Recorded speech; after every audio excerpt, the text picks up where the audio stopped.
Welcome to Working Progress. This is a podcast where we dive into strategies for success and journey towards progress. Whether you're aiming for personal growth or professional transformation, or you're in the right place. In today's episode, we are diving into the DISC Continuum with Edouard Levit, our master distributor from Sweden. But before we hear from Edouard, for those of you that are not familiar, I'd like to talk a little bit about DISC and the DISC Continuum. So DISC is actually a 4-factor behavioral model. It is a tool that is designed to help you better understand yourself and communicate more effectively with others. Traditionally, it is shown as a vertical graph with highs and with lows. We have flipped the vertical graphs on its side to create a horizontal continuum, revealing 2 ends of the spectrum. This reimagined continuum breaks behaviors into 8 key factors instead of 4, offering better, deeper insights into who we are. So let's do a quick breakdown of the different behavioral styles. We have our D, which is for dominance, and it's how you respond to problems and challenges. Are you more direct or are you more reflective? Our I's are influencers. This is how we respond to people and contacts. Do you tend to be more outgoing or reserved? For S, it's our steadiness, and it depends on what is your pace? What is your consistency? Are you more steady or are you more dynamic? And then our C is compliance, and it's how you respond to policies and constraints. Do you tend to be more precise or pioneering? So Edouard, thank you for being here with us in Arizona. We are excited to have you here in the desert. Did I miss anything about the DISC Continuum? It's a very fast introduction, and if we can make the accreditation training this fast, it's really great. That would be nice, and I'm sure a lot of our partners would be very happy with that. It's less time consuming. So. Definitely. Well, Edouard, why do you feel the DISC Continuum is a powerful tool for both individuals and businesses? Really, what drew you to the DISC Continuum? Well, actually, in a sense, you have answered that question when you described the DISC. Instead of talking about the high and low scores on the D, I, S, and C, you talked about being reflective in the way of dealing with problems and challenges. And this is the whole point. Instead of having these words of avoidance or negativity or a low score on something, we have there is a movement. It's just a different way of handling these same things as we handle pace and consistency, people and I don't remember all the English words. Contacts. It's not the same words in Swedish. No, definitely not. We have Swedish words for it. Gotcha. So again, to your point with the highs and the lows, have you seen where I, for example, am a very high I, I'm a very low C. And when I look at that on a vertical graph, I sometimes feel like, am I missing something? Whereas on the continuum, it's easier to describe my behavioral style in all 4 behavioral styles. So I'm more reflective and outgoing and steady and pioneering. So is that something that you see as well? So this is exactly the point. Instead of talking about being a high I and a low something else or whatever, it gives you a few words, a few adjectives towards whatever, actually describing your behavioral style in a more complete way. When we don't have when we're not using the all ends of the spectrum, we're missing half of the information that is actually there. That's always kind of been there, but we haven't read it because we look at a graph and we look at how high it is, basically. Yes. And how much color is it in it or so. And then we decide that is something, of course, it's the highest number or something like that, we decide that that is the main trait of our behavior. Yes. When we look at it like this, we can see that avoiding to be direct when it comes to problems and challenges means that you actually deal with problems and challenges, but in a different way. And we don't talk about avoiding it. We're talking about being reflective in that sense instead. Mm-hmm. So I think it's really something new, but it's not new at the same time. It's really a great way of us describing something that has always been there that we kind of been neglectant about. Mm-hmm. So would you say that a lot of times people just focus on that high side and the low side is just, oh, you're lacking something? I think even many times people just focus on one dimension. Yes. and decide that being one letter is enough of explanation of why I behave in a certain way. Yes. And as we know, we are all for behavioral styles. It just depends on how high or which side of the spectrum that we go on. Edward, how long have you been using the DISC Continuum?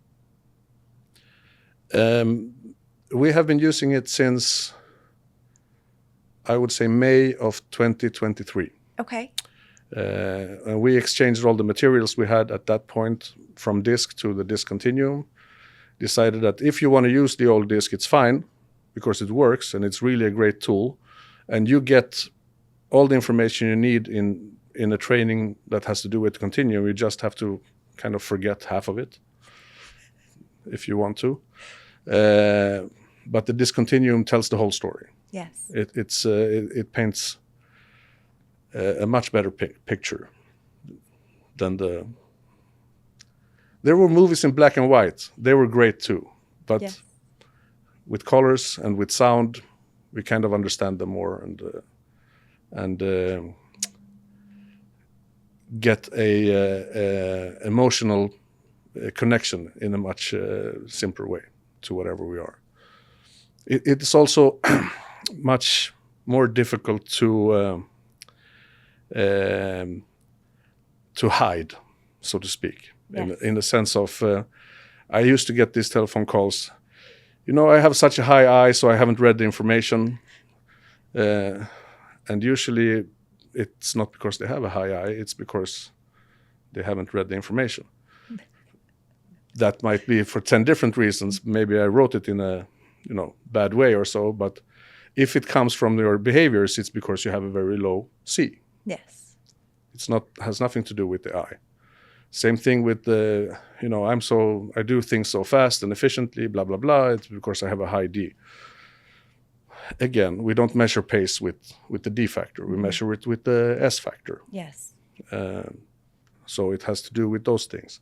Although there is a correlation between, it's quite common that people that have a high D, have a direct behavioral style, also have this dynamic style, which is the low S, yes. so to speak. But it does happen that people have a high S and a high D at the same time. It is possible. Mm-hmm. They are not excluding each other.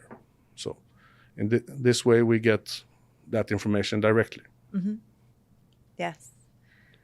So how can leaders use the DISC Continuum to help improve communication or resolve conflict within their teams? That's a very good question. Again, I would say that there is very little new that we should be afraid of mm-hmm. with the Continuum compared to the DISC model that we have used for 40 plus years yes. in this company. The DISC model is absolutely great for opening a door to communication. It is a quick and easy way to make us understand our differences in communication, in temperament, in how we like to perform different things. But again, same thing. If I see a graph in a certain way, I focus on it in a certain way. If we just change the graph, and it sounds really silly that it's this small change that we kind of turned from portrait to landscape, and suddenly we immediately from that one page we get more information. Yes. It also means that we have in the report we have to adapt the text a little bit. We have to focus on these sides that were kind of focused on, but not as strongly as the whatever high numbers you can get on the old graph. Okay. So would you say that the continuum for somebody, a leader that is brand new coming in, would the continuum maybe be a little bit easier to understand versus the vertical graph based on how the continuum is set up? Or what are your thoughts on that? It's not that it's easier. I would say for people who can't remember more than 3 or 4 words at the time, it's more complicated. But I hope that most leaders out in the marketplace and the workspace have shown the competency of reading things until that point. And there is, again, I'm saying the same thing, but you get the full picture. Yes. If you want to understand your employees, the people you work with, the fuller the picture you can get as fast as possible, Yes. that helps us. Okay. And the whole point of our concept is because you can get all this information by talking to people, by socializing with people, but it takes time, and you have to be pretty good at reading people as well. Yes. With this concept, you get a fairly good picture of a person's own assessment of his or her behavior. And we get a colorful graph that actually tells all of this information in one page, which I can't see in any situation where that wouldn't help us to. I usually, when we talk about leadership, I usually like to talk about sales because there is nothing different between selling a product or a service to someone, to a client, to a prospect. There is nothing different from that compared to selling the idea of a project or something like this within an organization to your employees. You have to be a salesperson. And to be a good salesperson, you have to be able to understand the prospect, the person you're talking to, and to talk to them in the best possible way. Yes. So you mentioned that DISC has been around for a long time. It's, again, that universal language. It's all over the world, whether it's the DIS&C, whether it's your red, green, blue, or yellow. So what are some of your top tips for effectively introducing the DISC continuum to your clients or to different businesses? There are 2 different tips. First of all, for the people who love DISC already, and there are quite a lot of them out there, the only tip is to really make people understand that this is not a dramatic change. This is a, how do you say, this makes DISC better. It's still DISC, but this is painting a more complete picture than the old DISC used to do. We had to do some of that job ourselves. Some of us don't like that. We want the report to do the job for us. Yes. And this continuum level of DISC makes your job easier. It will make a more complete picture. It will make your clients, employees, whoever you're doing this with, understand themselves and other people better, faster. Okay. For the people who have not used DISC or maybe any kind of assessment from before, it's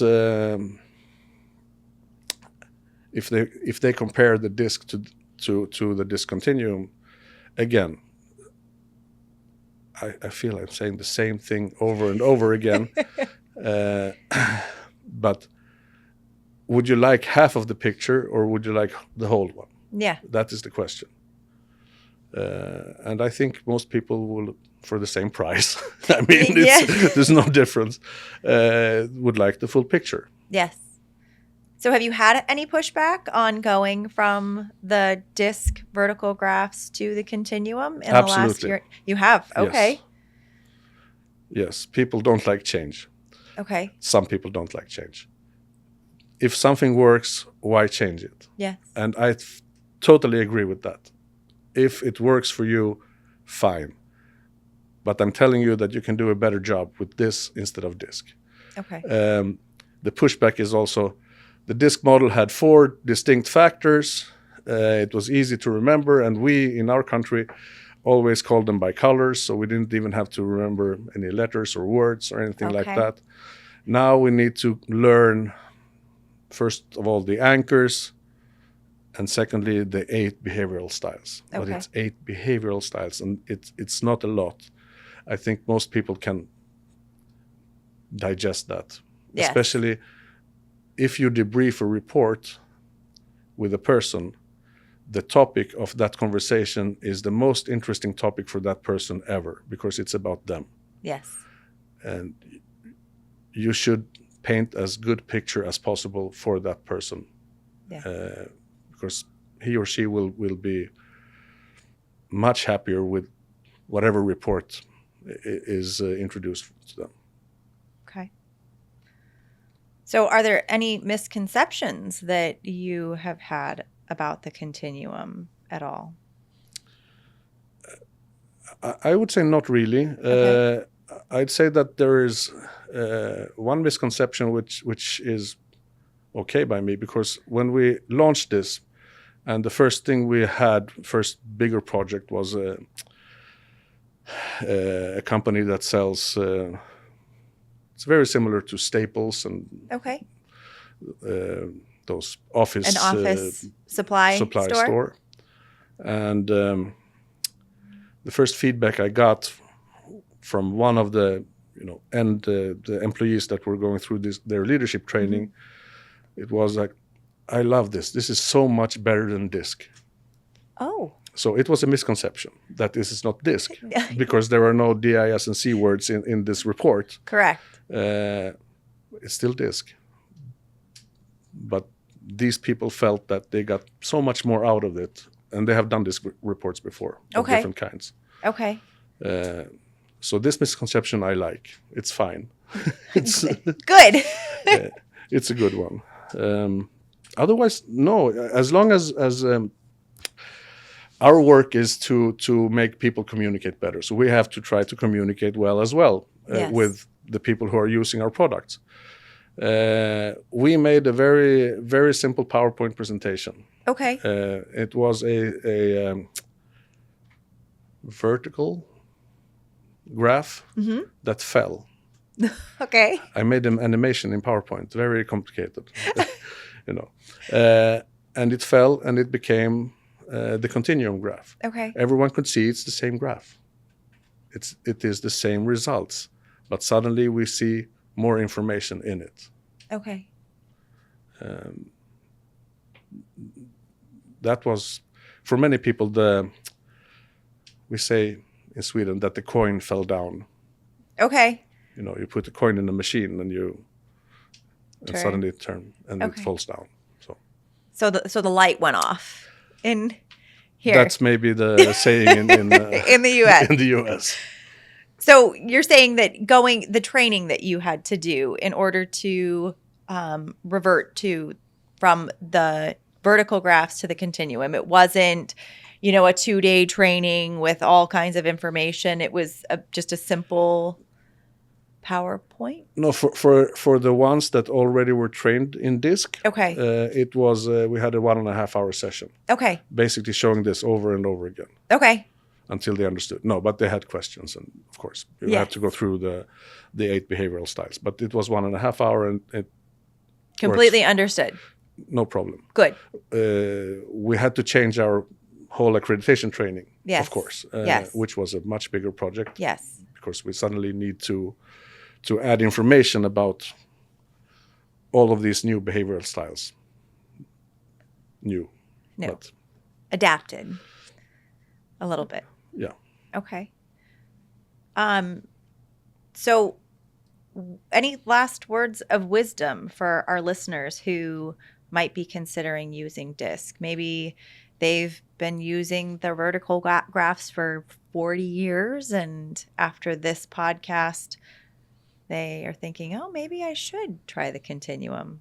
So Yeah, there is no pressure at all at the person to ask for words of wisdom. It's it is. I'm not a magician. I'd say that we changed the motivators to driving forces. Yes. Quite a few years ago. Yes. It was the same kind of discussion at that point, and why should I change? This works fine. Mm-hmm. There are 6 motivators. I can easily remember them and so forth. But the driving forces make so much more sense.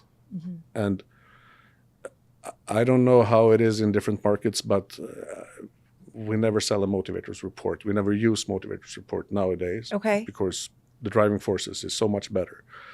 This is the same thing. Again, the same information has been there, but it's presented in a much smarter way. Okay. A much actually easier to digest way. If we used to talk about the high D and high I and S and C or yellow, green, whatever color, we always had to fill that with meaning. Mm-hmm. We always had to make people, green means this, high S means this, and this. Instead, we have words that directly give us a clue. Yeah. So we have a steady behavioral style, we have a direct style, we have a dynamic style, or whatever. It already gives us the direction. It immediately makes us understand ourselves a little bit better, mm-hmm. and then we are already further into the conversation. Yes. Which this all is supposed to help us with. Yes. Well, thank you for being here with us, Edouard, and sharing your passion for the DISC Continuum. And to everyone, thank you for tuning into Working Progress. Remember that understanding yourself and others is the first step towards meaningful connections and growth. Keep exploring, keep learning, and keep making progress. Until next time, stay curious and stay inspired. Thank you very much.